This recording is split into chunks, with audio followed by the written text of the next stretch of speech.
he missed out on signing a female fivesome called the Spice Girls.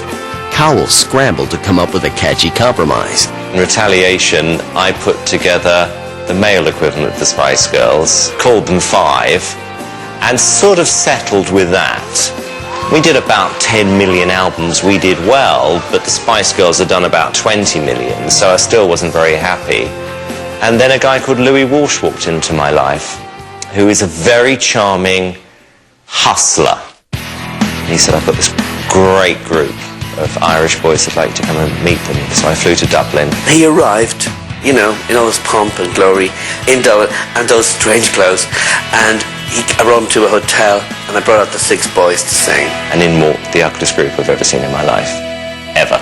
And he brought me into a room. He said, what was that about? He says, they are not good.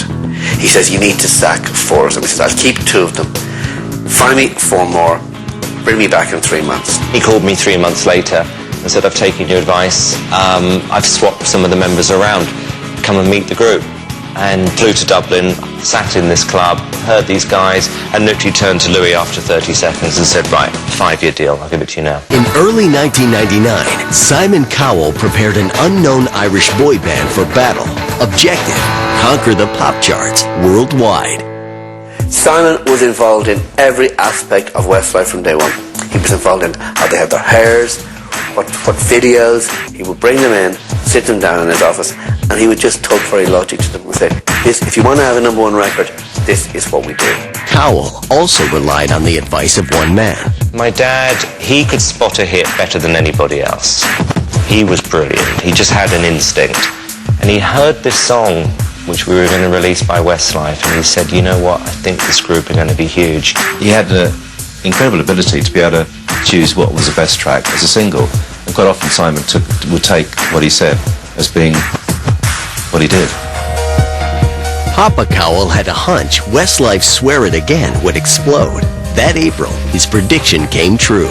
I was in America on the day the record released, and we knew it was going to be #1, and I called my parents to tell them the news. The saddest thing was, the actual day that Westlife was #1, my husband died that day. Simon's call came too late. 81-year-old Eric Cowell suffered a fatal heart attack.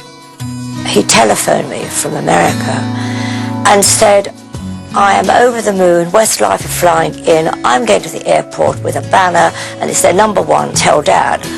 And I thought, I cannot tell him over the phone.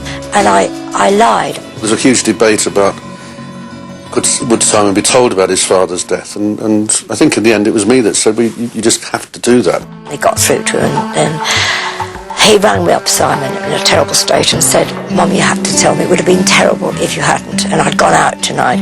There was a horrible irony here, because my dad, you know, who all my life had guided me, you know, and he was very proud, so it was a horrible, horrible, bittersweet, you know, moment for me. Westlife went on to become the biggest selling band of Simon Cowell's career. Every single record went #1, like hit after hit. They've sold now nearly 50 million records. 14 #1s, their first 7 singles debuted at #1, which no one's ever done.